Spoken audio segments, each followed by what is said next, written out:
Aujourd'hui, nous partageons une expérience profonde qui nous a été racontée par une sœur dans la foi, une expérience qui touche à l'essence même de notre existence. Au cours d'un voyage éprouvant en enfer, elle a rencontré l'emblématique star de la pop Michael Jackson. Au cours de cette rencontre à la fois effrayante et éclairante, il a transmis un message crucial que le monde, en particulier les chrétiens, doit entendre. Je vous encourage à rester avec nous jusqu'à la fin pour saisir pleinement la profondeur de son expérience. Permettez-moi de me présenter, je m'appelle Benedicta John. Je suis né et j'ai grandi dans la communauté dynamique de Kingston, en Jamaïque, où la foi a imprégné chaque aspect de mon éducation. Mes parents étaient des chrétiens convaincus, profondément ancrés dans les enseignements de l'Union baptiste. Dès mes premiers souvenirs, j'étais enveloppé dans les rituels et les rythmes de la vie de l'Église, assisté au service du dimanche, participer à des lectures bibliques et participer à des prières ferventes. Leur plus grand désir était que je devienne une personne qui marcherait résolument sur le chemin du Seigneur. Cependant, à l'adolescence, un sentiment de déconnexion a commencé à s'installer dans mon cœur. Alors que mes parents considéraient leur foi comme un phare inébranlable, mes propres croyances ressemblaient davantage à une série d'obligations qu'à une véritable conviction. En dehors des limites de l'Église, mes amis vivaient dans un monde qui semblait plein de joie et d'aventure. Ils incarnaient un esprit insouciant, toujours enclin à s'amuser et à faire la fête, sans être accablés par le poids des obligations de l'Église ou de la mémorisation des Écritures. Je me suis senti de plus en plus attiré par leur style de vie dynamique, captivé par le frisson de leurs expériences. Cela ne signifiait pas que j'avais complètement abandonné ma croyance en Dieu, plutôt, je sentais un gouffre grandissant entre la vie religieuse rigide que mes parents soutenaient et le monde exaltant qui m'attirait au-delà des portes de l'Église. L'attrait de la vie à l'extérieur semblait enivrant et plein de promesses, et j'avais envie de m'y immerger. J'ai commencé à adopter un style de vie plus mondain, qui comprenait des fêtes, de la musique et la liberté d'explorer la vie à ma guise. J'étais jeune et avide d'expérience, même si cela signifiait m'éloigner de la foi qui avait été la pierre angulaire de mon éducation. En devenant adulte, la trajectoire de ma vie a changé de manière inattendue. J'ai pris une décision audacieuse et j'ai ouvert une grande boutique provisoire en plein cœur animé de Kingston. Cette entreprise est rapidement devenue une source d'immense fierté pour moi, une représentation tangible de mon travail acharné et de ma détermination, quelque chose que j'avais construit à partir de zéro. Gérer la boutique était exigeant mais gratifiant, rempli de l'agitation de remplir les étagères, d'interagir avec les clients et de gérer les opérations quotidiennes. Cela m'a donné un nouveau sentiment d'indépendance et d'accomplissement auquel j'aspirais. Cependant, au milieu de toute cette agitation, je ne pouvais pas me débarrasser du sentiment que mon cœur n'était pas pleinement investi dans mon travail. Ce qui m'excitait vraiment, c'étaient les rassemblements sociaux et les événements dynamiques qui animaient constamment la ville. Kingston était une ville pleine de culture et de célébration, il se passait toujours quelque chose, un concert auquel assister, une fête de rue à laquelle participer ou un nouvel événement qui piquait mon intérêt. J'ai profité de l'énergie des foules, de la musique entraînante et de l'opportunité de savourer l'exubérance de la vie. La musique profane s'était intégrée à la trame de mon existence, jouant un rôle important à la maison, dans mon magasin et lors de mes sorties avec des amis. J'écoutais les derniers morceaux en boucle et j'avais l'impression que le rythme même de Kingston courait dans mes veines, me connectant au style de vie exaltant que j'avais adopté. Puis le 18 mai 2018 est arrivé, un moment charnière qui allait remodeler ma vie pour toujours. J'ai réalisé que je devais amorcer une profonde transformation, je ne pouvais plus mener une vie définie par la poursuite incessante de choses qui me laissaient finalement un sentiment de vide. Ce jour-là a marqué un tournant important, je me suis repenti de mes péchés et j'ai fait le choix courageux de me faire baptiser. Cet acte m'a semblé être une renaissance, une occasion rafraîchissante de raviver ma relation avec la foi que j'avais longtemps négligée. Je suis retourné à l'église de l'Union baptiste où mes parents avaient fréquenté le culte pendant des années, la même église dont je m'étais éloigné pendant ma jeunesse. Ce retour ne consistait pas simplement à assister à nouveau au service, il symbolisait mon engagement à renouer avec mes racines et à embrasser le chemin spirituel que j'avais autrefois parcouru. Malgré mes efforts sincères pour réorienter ma vie vers Dieu, le chemin pour abandonner complètement mes anciennes habitudes s'est avéré être un défi de taille. la lutte était particulièrement intense lorsqu'il s'agissait des divertissements profanes qui m'avaient autrefois apporté tant de joie, la musique, les fêtes animées, les événements dynamiques. Chacun de ces éléments m'attirait, me murmurant des tentations de revenir au style de vie que j'avais chéri pendant si longtemps. J'essayais sincèrement d'embrasser un nouveau chapitre de ma vie, en participant activement aux services religieux et en m'impliquant dans la communauté des femmes. Pourtant, une partie de moi restait ancrée dans le monde familier que j'avais habité pendant des années. Ce conflit intérieur était palpable, bien que mon cœur s'efforçait d'atteindre quelque chose de plus grand, l'attrait de mon ancien style de vie était une chaîne persistante qu'il était difficile de briser. Puis, en 2020, tout a changé en un clin d'œil. Ce qui avait commencé comme une soirée de routine a pris une tournure radicale. Après avoir fermé ma boutique et terminé la tâche banale de compter les gains de la journée, mon téléphone a sonné. À l'autre bout du fil se trouvait une vieille amie de lycée à qui je n'avais pas parlé depuis des lustres. Notre conversation s'est déroulée facilement tandis que nous parlions de la vie, partageant des rires et de bons souvenirs. Avant même de m'en rendre compte, nous avions spontanément prévu de nous retrouver le soir même. Nous avions choisi un pub à proximité, avec l'intention que ce ne soit rien de plus qu'une réunion informelle, un voyage léger dans le passé. Nous avons ri et avons apprécié quelques verres, et pendant un instant, j'ai eu l'impression que le poids des années s'était allégé. Au fur et à mesure que la nuit avançait, j'ai commencé à ressentir les effets des boissons, et il est vite devenu évident qu'il était temps de rentrer à la maison. Après avoir dit au revoir, je suis sorti dans l'étreinte fraîche de l'air nocturne, prêt à héler un taxi. Cependant, alors que je parcourais les rues faiblement éclairées, j'ai remarqué deux hommes qui me suivaient de près. Au début, je ne les ai pas remarqués, mais il y avait quelque chose de troublant dans leur rythme qui a fait battre mon cœur. En un instant, avant que je puisse comprendre ce qui se passait, ils se sont rapprochés de moi. Ils ont exigé mon sac à main, qui contenait non seulement mes gains du magasin, mais aussi un morceau de ma vie quotidienne.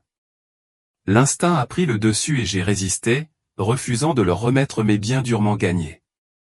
Mais à ce moment critique, l'un des hommes a sorti une arme et m'a tiré dans la jambe. La douleur fulgurante a envahi mon corps, mais avant même que je puisse pousser un cri, ils m'ont frappé à la tête, me plongeant dans l'obscurité. Tout s'est estompé, me laissant dans un vide à la fois terrifiant et surréaliste. C'est à ce moment-là que mon existence a basculé d'une manière que je n'aurais jamais pu imaginer. Lorsque j'ai finalement repris conscience, je n'étais plus dans les rues animées de Kingston. Au lieu de cela, je me suis retrouvé enveloppé dans une étendue sereine et vide. L'atmosphère était imprégnée d'un calme extraordinaire, presque onirique, comme si le bruit et le chaos du monde avaient été complètement atténués. Il n'y avait ni douleur, ni peur, seulement un profond sentiment de tranquillité m'envahissait. Alors que je me tenais dans cet endroit remarquable, quelque chose d'étonnant attira mon attention, une cité dorée commença à descendre gracieusement du ciel. Ses portes n'étaient rien de moins que magnifiques, rayonnant d'une brillance surnaturelle qui captivait mon attention. Elles scintillaient et brillaient, m'attirant de plus près avec une allure irrésistible. J'étais fasciné par la beauté pure de la scène, où chaque détail était imprégné d'un sentiment de paix à la fois époustouflant et impressionnant. Des anges majestueux montaient la garde aux portes, leur présence dégageant puissance et autorité tout en offrant un étrange réconfort qui calmait mon cœur qui battait fort. Avant que je puisse pleinement comprendre l'ampleur de ce qui se déroulait, l'un des anges s'est approché de moi. Il n'a pas prononcé un mot au début, mais je pouvais sentir son intention résonner en moi. Il était là pour me guider, pour me conduire quelque part d'important. Poussé par un instinct que je ne pouvais ignorer, je l'ai suivi sans hésitation. Alors que nous avancions ensemble, l'environnement serein commença à changer et, petit à petit, la paix écrasante que j'avais ressentie commença à se dissiper. La douce lueur de la cité dorée fut remplacée par un froid envahissant, l'atmosphère devenant sombre et oppressante. Un sentiment croissant de terreur me serra le cœur lorsque je réalisai que l'ange ne me conduisait pas vers un lieu de lumière, mais plutôt vers l'enfer. Le contraste frappant entre le paradis dont j'avais brièvement été témoin et le chemin menaçant qui m'attendait était presque insupportable. Ce qui s'offrait à moi était un royaume de souffrance et de tourments intenses, une expérience bien au-delà de tout ce que j'aurais pu imaginer. Alors que l'ange me guidait plus profondément dans l'obscurité envahissante, la tranquillité que j'avais ressentie autrefois s'évapora entièrement, remplacée par une terreur suffocante qui saisit mon cœur.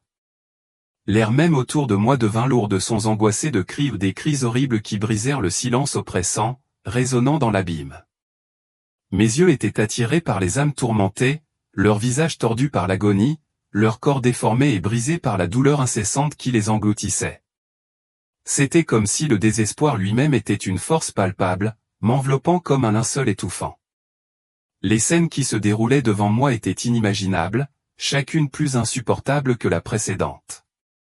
J'observais avec horreur des démons grotesques, cruels et impitoyables, tourmenter les âmes piégées dans ce royaume cauchemardesque d'une manière qui défiait l'entendement. Des flammes rugissaient des profondeurs de l'enfer, léchant l'air et illuminant l'angoisse qui m'entourait. Il n'y avait aucune échappatoire, aucune lueur d'espoir pour ceux qui étaient pris au piège dans cet endroit misérable. Chaque visage que je rencontrais était gravé de désespoir et de désespoir, un cycle continu de souffrance qui s'étendait sans fin dans le vide tandis que je naviguais dans l'obscurité. Puis, mon cœur s'arrêta presque de battre lorsque je reconnus quelqu'un parmi les innombrables âmes qui se tordaient de tourments. Là, au milieu de cette agonie, se trouvait un visage familier, Michael Jackson. Il était pris au piège par des démons, leurs griffes s'enfonçant dans sa chair, leur rire résonnant cruel et sans cœur alors qu'ils le tourmentaient sans pitié. C'était un spectacle bouleversant et déchirant de voir quelqu'un d'aussi emblématique, si célébré de son vivant, réduit à ce niveau de souffrance inimaginable. La vue de Michael Jackson dans une agonie aussi insupportable m'a bouleversé jusqu'au plus profond de moi-même, me laissant momentanément paralysé par l'incrédulité. L'ange est resté à mes côtés, observant silencieusement le tourment qui se déroulait devant nous, sa présence imprégnée d'un profond sentiment de regret qui semblait refléter le tourment de ceux qui nous entouraient. Bien qu'il ne me parle pas directement, je pouvais sentir le poids de sa confession tacite, sa douleur et ses regrets tourbillonnaient autour de nous comme un épais brouillard. C'était comme si son essence même était mise à nu pour que j'en sois témoin. J'ai senti que l'un de ses plus profonds regrets était son échec à se repentir ou à accepter Jésus au cours de sa vie. Entouré de gloire, de fortune et de toutes les distractions qui accompagnent une telle vie, il avait entendu le message du salut d'innombrables fois, mais l'avait continuellement mis de côté, choisissant plutôt de suivre les promesses vides du monde. Pris dans les filets de son ancienne vie, désormais empêtré dans les profondeurs de l'enfer, Michael était consumé par la douloureuse constatation qu'il était trop tard. Tous les moments où il aurait pu se tourner vers le Christ s'étaient envolés dans le vide. Le poids écrasant de cette opportunité manquée pesait sur lui, et je pouvais sentir le désespoir dans ses cris, une reconnaissance obsédante qu'il n'y avait pas de retour en arrière. Alors que les démons continuaient leur tourment impitoyable, il devenait douloureusement évident qu'il était également torturé par la conscience qu'il n'avait pas réussi à utiliser ses talents extraordinaires pour glorifier Dieu. Il se lamentait d'avoir consacré sa vie à captiver le public et à divertir des millions de personnes, mais il l'avait fait uniquement pour sa propre gloire plutôt que pour le but divin pour lequel ses dons étaient destinés. Il avait possédé la plateforme, l'influence et le potentiel pour provoquer un véritable changement dans le monde, mais au lieu de cela, il s'était laissé piéger par l'attrait de la célébrité et du succès mondain. Maintenant, ce choix le hantait plus que toute autre chose. Le moment le plus déchirant fut celui où il parla franchement de ses profonds regrets concernant les nombreuses opérations chirurgicales qu'il avait subies et les tentatives incessantes de modifier son apparence. En enfer, son corps était déformé et défiguré, un reflet grotesque du trouble intérieur qu'il portait depuis longtemps. Il avait recherché une notion fugace de perfection, modifiant le visage et le corps que Dieu lui avait donné, sans jamais se sentir satisfait de qui il était vraiment. Dans cette sombre prise de conscience, il comprit qu'en essayant de se changer, il avait effectivement rejeté la création de Dieu, démontrant un profond manque de gratitude et de contentement pour la vie qui lui avait été donnée. Le poids de ce regret était écrasant, il souhaitait ardemment avoir embrassé l'individu unique que Dieu avait fait de lui au lieu de courir après une image illusoire de perfection qui ne pourrait jamais le combler. Alors que j'étais témoin de son tourment, les démons hurlaient de joie, leur rire cruel résonnant dans l'obscurité alors qu'ils lui refusaient même un moment de paix. Ils le griffèrent sans relâche, interrompant ses confessions sincères par des attaques violentes qui le laissèrent haletant et incapable d'exprimer davantage sa douleur. Il devint clair que dans ce lieu misérable, il n'y avait aucune pitié, aucun repos et certainement aucun espoir de rédemption.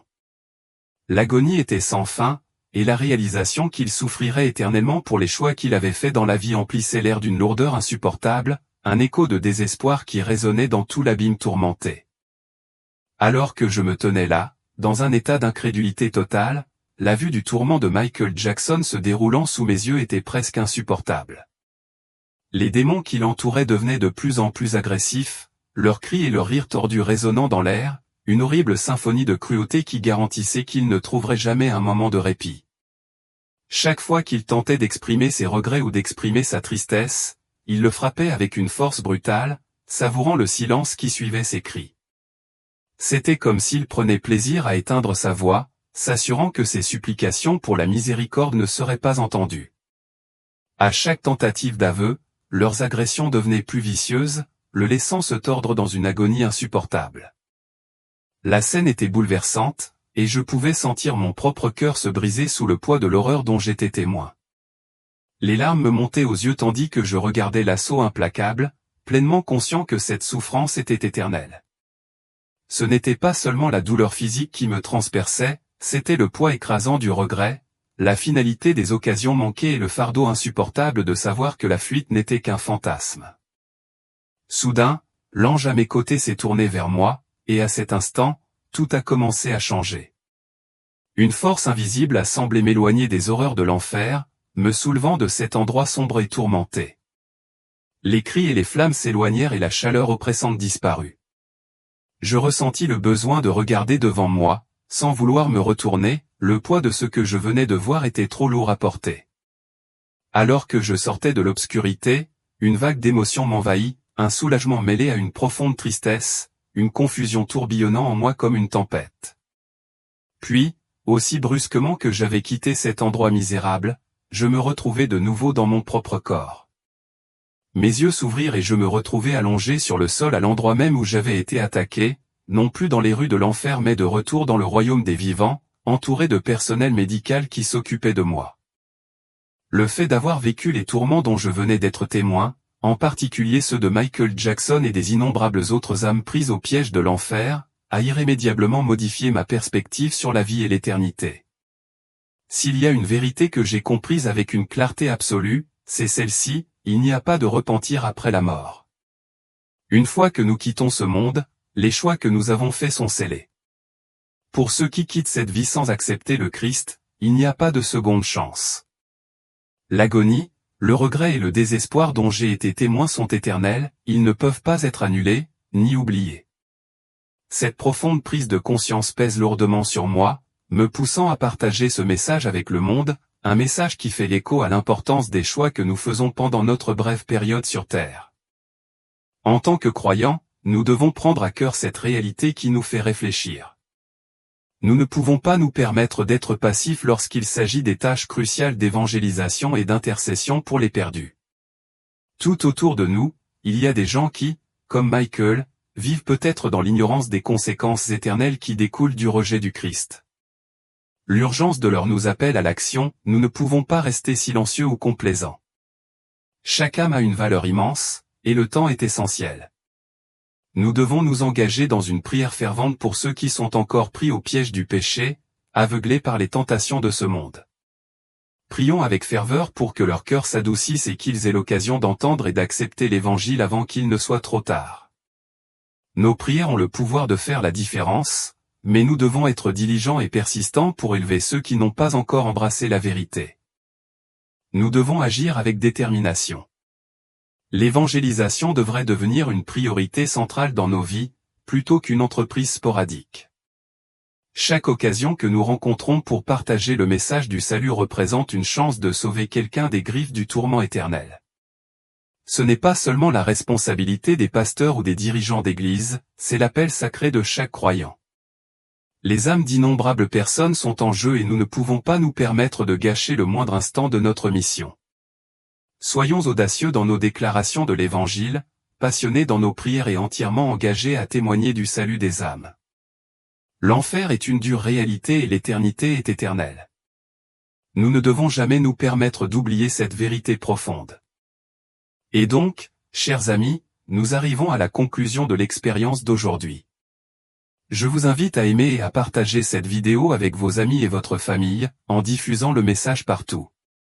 N'oubliez pas de vous abonner à notre chaîne et d'activer la cloche de notification, afin d'être parmi les premiers à recevoir des mises à jour chaque fois que nous partageons de nouvelles expériences qui nous sont envoyées. Que vous restiez bénis, habilités et engagés dans cette œuvre vitale de partage de l'amour et de la vérité du Christ avec le monde qui vous entoure.